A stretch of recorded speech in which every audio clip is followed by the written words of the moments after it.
Halo seluruh, makasih udah melipir di channel gua dan hatur nuhun yang udah subscribe ke channel gua. Kalau belum, ya usahain subscribe dong, biar gua semangat bikin video baru. Jangan lupa nyalain loncengnya biar lu dapat notifikasi kalau gua update video baru.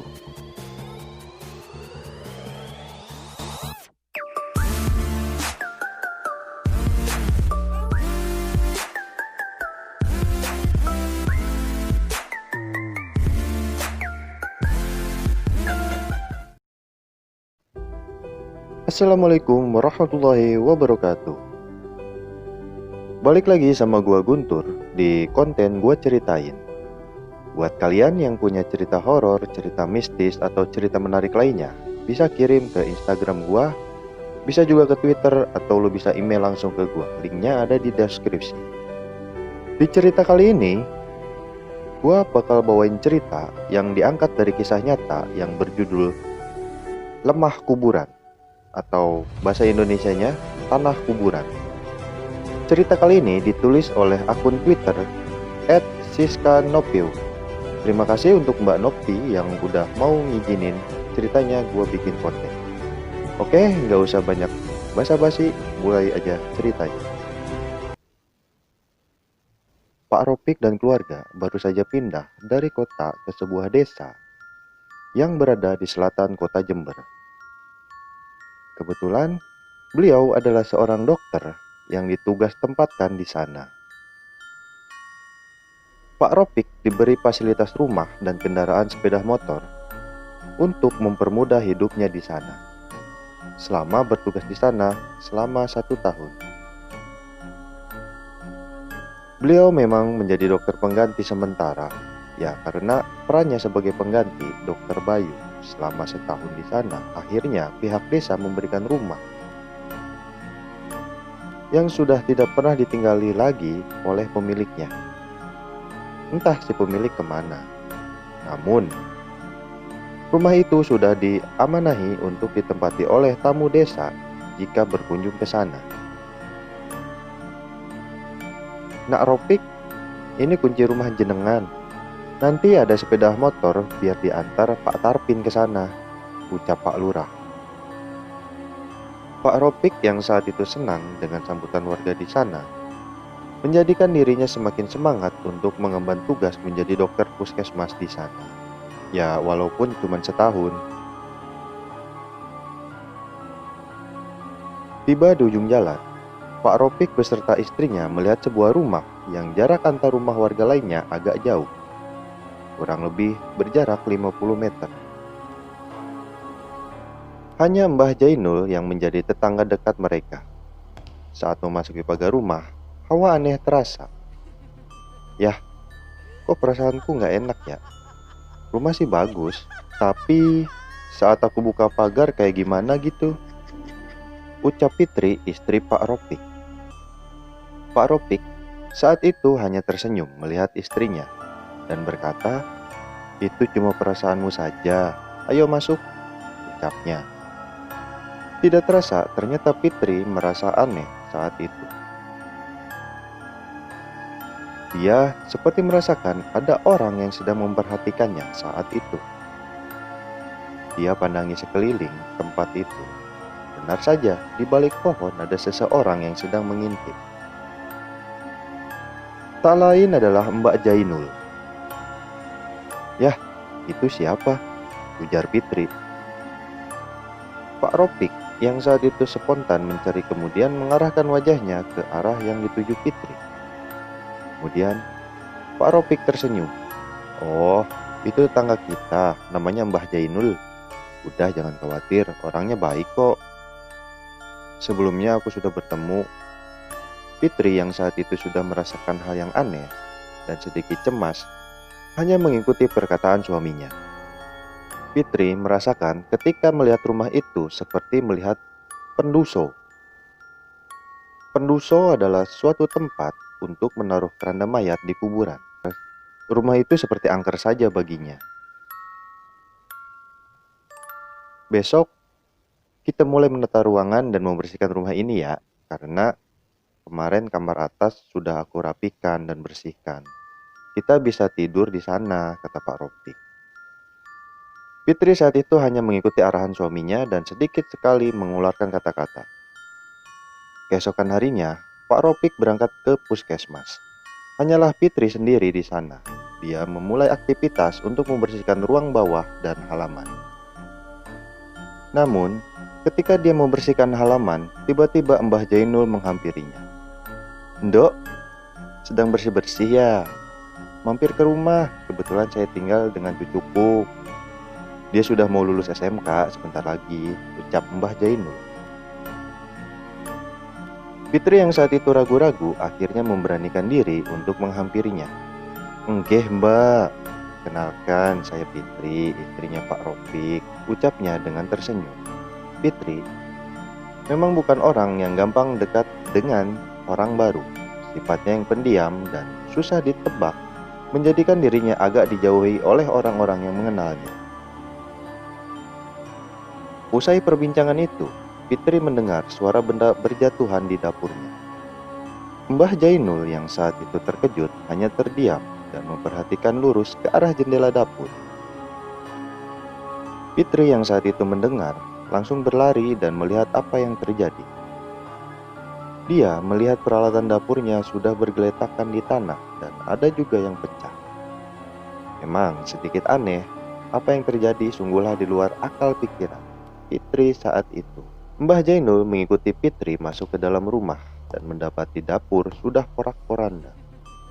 "Gusti, adoh nomolo tekono slamet," ucap Mbah Jainul dengan meninggalkan Fitri sendiri yang bingung dengan apa yang terjadi.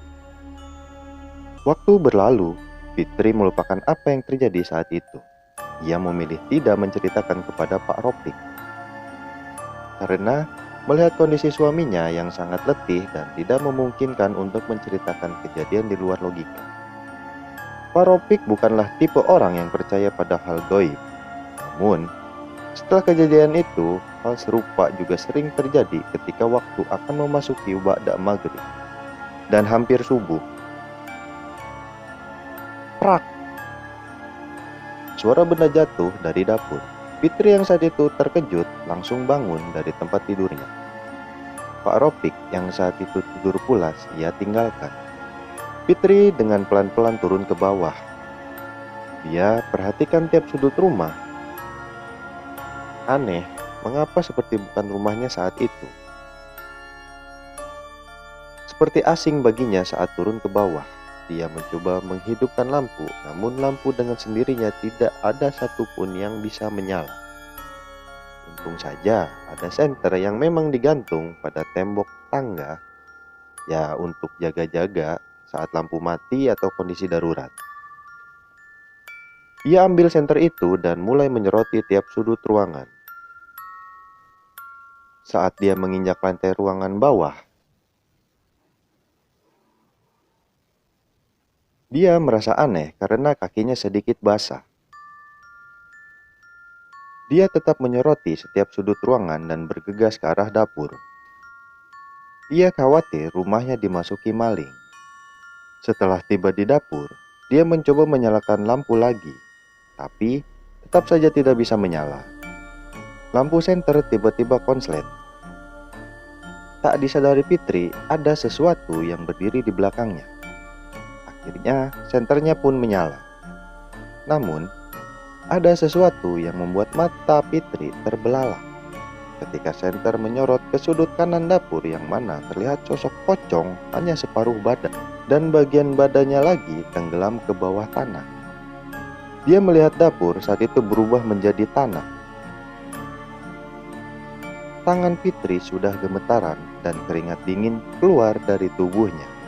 Dia mencoba mengarahkan senter ke sudut itu. Namun, di sana tidak ada apa-apa. Kemudian, terdengar suara dari belakangnya. "Pergi!" Saat Fitri menoleh, pocong dengan wajah hancur sedang tertawa kepadanya. Fitri langsung menjerit. Pak Ropik yang tidur pulas kemudian terbangun dan langsung berlari ke bawah. Dia mendapati istrinya sudah menjerit ketakutan di bawah meja. Pak Ropik segera memeluknya. "Istighfar sayang, istighfar, sudah, ucap Pak Ropik. Kejadian itu kemudian berlalu begitu saja. Pak Ropik masih kekeh dengan pendiriannya. Istrinya hanya sedang banyak pikiran sehingga membuat dia halu. Fitri tetap dengan keyakinannya bahwa rumah itu menyimpan sesuatu. Hingga suatu ketika, tepat 3 bulan mereka tinggal di sana, hal aneh terjadi lagi. Malam itu tepat hari Kamis malam Jumat Legi. Pak Ropik dan Fitri berpapasan dengan Mbah Jainul. Mbah Jainul yang melihat Fitri seketika berkata, "Nanti jangan turun ke bawah sampai pagi hari ya, Ndok. Hanya ngasih arahan agar bisa selamat," ucap Mbah Jainul. Malam pun tiba. Pak Ropik merasa pundaknya sangat berat sekali. Hal itu dia rasakan mungkin penyebabnya hanya pikiran di dalam hatinya. Memang selama ini ada sedikit masalah di puskesmas, belum lagi di rumah yang hampir setiap hari dengan Fitri selalu berdebat karena hal sepele. "Sayang, buatin teh manis dong. Tolong ya, jangan manis-manis," ucap Pak Ropik. Fitri yang saat itu di kamar kemudian mengiyakan perintah suaminya. Dia pergi ke dapur dan membuatkan teh untuk suaminya.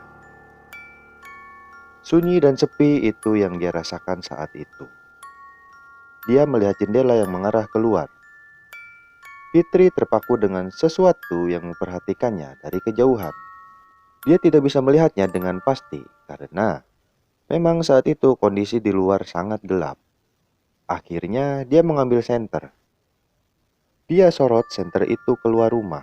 Ada yang berlari di balik pohon nangka. Fitri agak terkejut karena dia melihat sesosok yang bertubuh besar dan berbulu yang berlari. Akhirnya Fitri bergegas mengambil teh dan hendak membawanya ke atas, takut keburu dingin.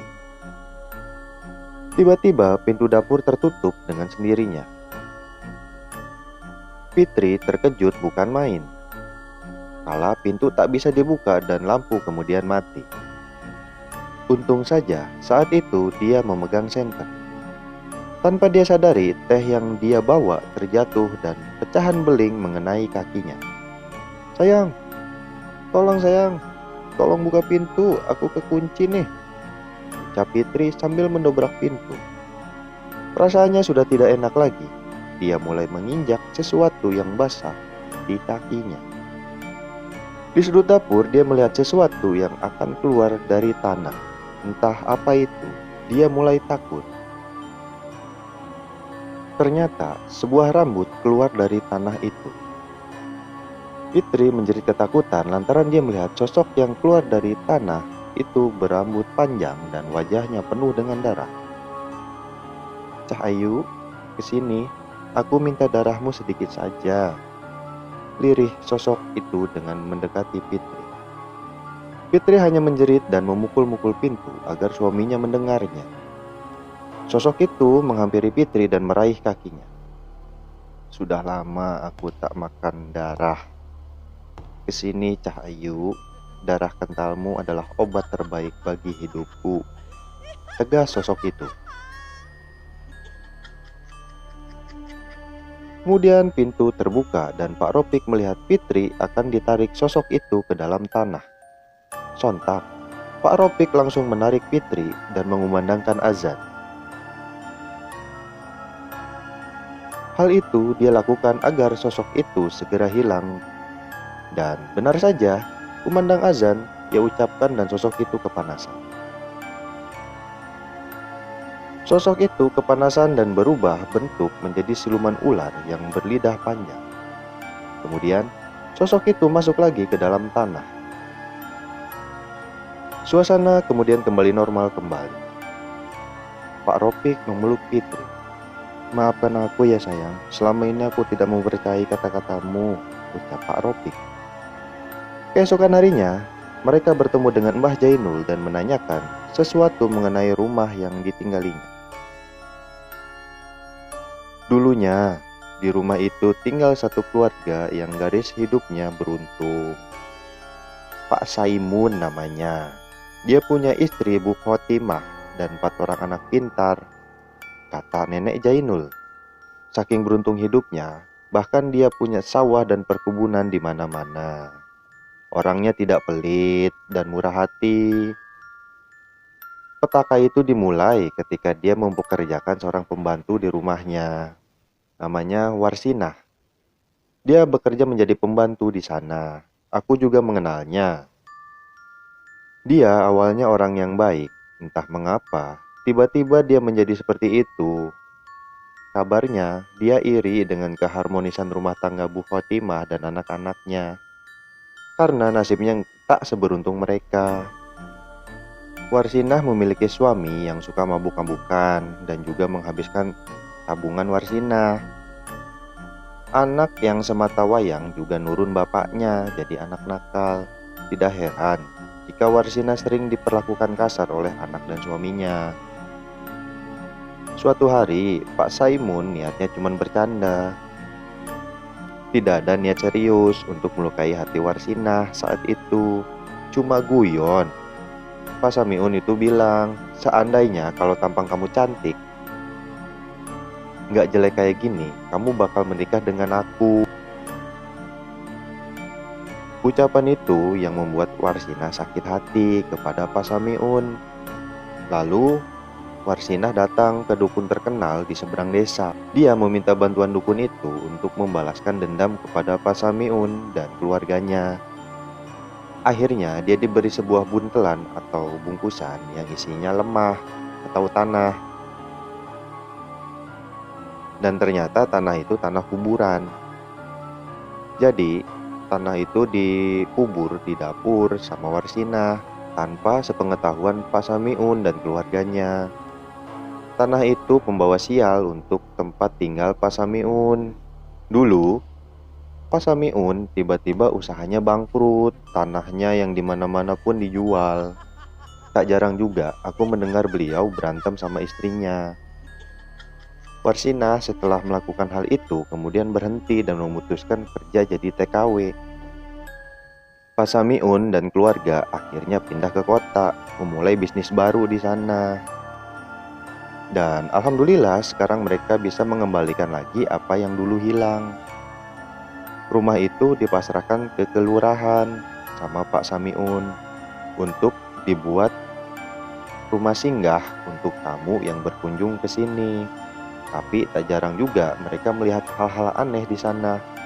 Bahkan dulu juga ada yang sampai pergelangan tangannya mau putus, dan untungnya cepat ketahuan dan langsung dibawa ke rumah sakit.